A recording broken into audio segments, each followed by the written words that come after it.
oh boy, I got something in the mail not too long ago, and I'm very, very eager to share it with you all. This is Spruce and Studs, thanks for tuning in, and today we are going to be reviewing a very, very newly released JoyToy action figure, which is the Imagifier Sister of Battle, or otherwise known as the Adepta Sororitas, is the fancy term for the Sisters of Battle. And I'm actually excited to bust one of these open, and it's going to be the first regular human being that I'm going to be reviewing from the JoyToy line. So I want to see exactly how big it is or how small it is compared to her Space Marine brethren. And that being said, let's get right into the review. You all know what it's time for. Time to unbox some fresh plastic. Revealing the fresh plastic.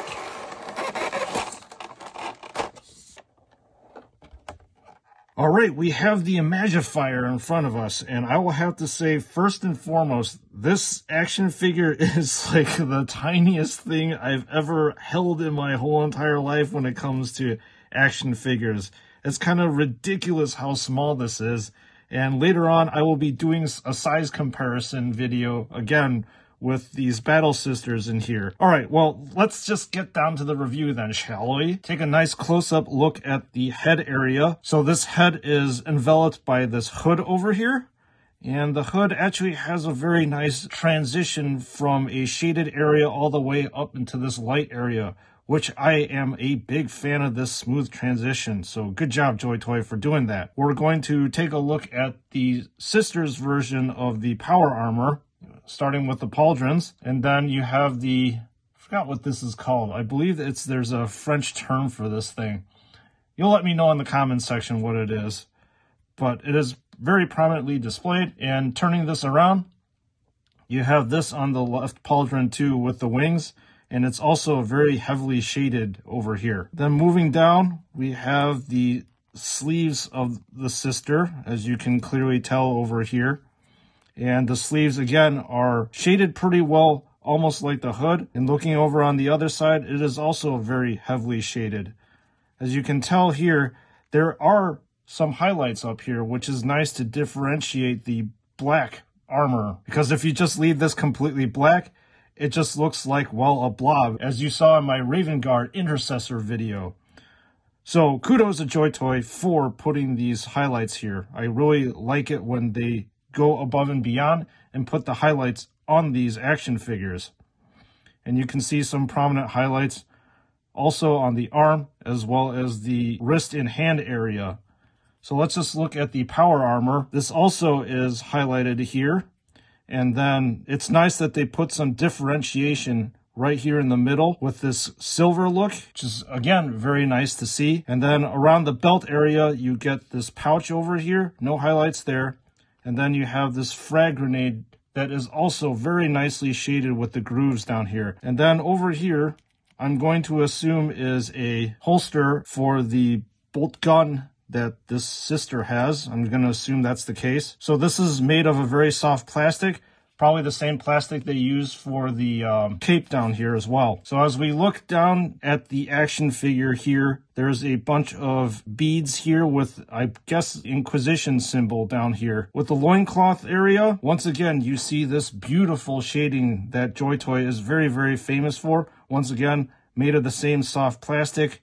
Lots of shading in the valley areas. I'm going to flip this around, and you get more of that awesome shading action that's going on. So let's just take a look down here. We have the Sister's power armor, and the power armor is also highlighted again. Let's put her down and take a look at the backpack. This is very similar to the Space Marine backpack, except you have slightly more detail here, again with that French imagery. I don't remember off the top of my head what this is called. Some panels as well as other decorations on this backpack. I'm going to put this down. And let's just take a regular bolt gun. I don't think we actually have been exposed to regular bolt guns so far. At least I have not, because most, if not all, the Primaris use bolt rifles. Only the Firstborn and the Battle Sisters use a bolt gun. Right off the bat, you get to see a lot of weathering that's involved.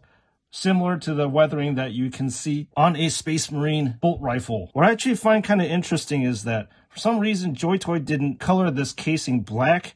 Usually the casing on a bolt gun, especially this top part, is black. And I think it would have been nice to actually have it black because you can, again, have this differentiation of colors and stuff.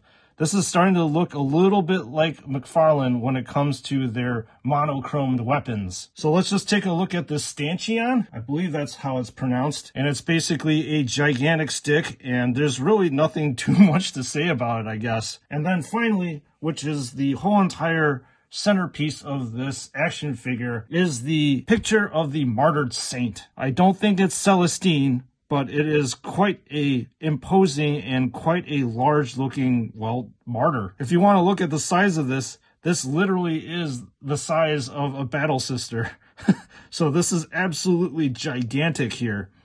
And once again, more weathering. So you've got like this interesting like ivory kind of look. That's what it kind of reminds me of. There is obviously a ton of shading that's going on here, especially with the loincloth and with the ribbons and stuff all around, and very prominent shading with the face as well. I have to say the shading is okay, a little bit messy in some areas, but this is, again, a mass manufactured figure, so that's something to definitely keep in mind. So you got the roses with a ton of shading, this gigantic power sword with a lot of shading as well. So at least it is shaded with a lot of depth of character. You can see a chalice up here and a bunch of swords sticking out from the back of this saint. Let's flip this over and take a look. And this is a exact replica of a battle sister over here, with more of these robes that are flowing down, more robes back here, the Inquisition sign. And then I'll be honest with you, as I'm looking at the swords back here, they're kind of roughly painted. Would have been nice if it was a solid gold kind of color, but it's like gold and silver mixed in there. Let's just take a look at the articulation for this sister. Now, this is going to be a very new thing for me, as I have not handled a battle sister before. And again, it is very small and very light. Let's do a 360-degree motion around the head. We're successful with doing that. Let's see where the range of motion is for the shoulder area. It should be 360 degrees, but we shall see here. Yes, it is. And then there's a lateral motion that I believe is 90 degrees also, about that shoulder area. And also with the elbow area, it's about 90 degrees, as you can see here. And finally, there is a lot of flex back and forth with the wrist area. And unlike her Space Marine counterparts, I don't believe she actually has a secondary area where you can rotate the torso about the hip. It's just all up here with the torso and the chest area. So I believe you can do a 360-degree rotation, as you can see there. And then let's see what kind of rotation that we can do about the hip joint area. Should be 360 as well. So the functionality is still there, which is nice. About the knee area, it looks like we can only kick it back 90 degrees. Well, actually, it's a little bit more than that, because this also is semi-double jointed, like the Space Marine knees. So there's a joint pin here and a pin down here that you can move around. And then just like with the Space Marines, there is a wobble down with the ankle area, and you can kind of move this back and forth like this. However, there is no movement about the toes. So that's the movement for this action figure. Now let's fully equip this battle sister. And the first thing that we're going to do is to mount the martyred saint on the stanchion. Just a simple thing to do, like so. And this thing now has got quite a lot of heft to it. So I'm not exactly sure how to balance this thing, but we'll figure it out. The second thing that we're going to do is, like I showed you, we're going to holster this bolt gun. And we holster it like so. Takes a little bit to get these holes around the studs, I believe. There we go. It is fully holstered. Then we shall put the backpack on the power armor. Done. And then finally, the last thing that we need to do is to have the sister hold her gigantic standard. So massive.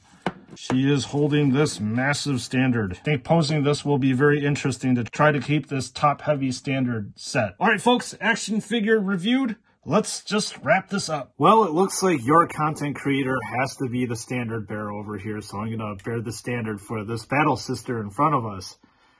So, what do I think of this action figure? Well, the thing that actually really took me by surprise is how diminutive looking this is compared to her Space Marine brethren. That's the first thing that completely took me off guard when I unboxed her. I was actually expecting something a little bit more bigger and chunkier, but this lady is, well, it's really small. But the detail is in this action figure for sure, especially with the power armor. I really like how it is highlighted, especially with the edges. It just reminds me of JoyToy's 1.0 figures, which is really nice. And then the other thing that I was really impressed with was, again, these flowing robes that this battle sister is wearing. So it boils down to, should you get this action figure or not? I mean, these gals actually aren't cheap. I think they're almost like $50 per action figure, I believe, off the top of my head. But if you're definitely a battle sister fan, you have to get this. Icon is absolutely massive and is literally an icon amongst the ranks of the sisters. So to close out, once again, this is your content creator, Spoos and Studs. Hope you enjoyed this video, and I thank you for tuning in every single week and watching my review videos. With that being said, I will see you all in the next one.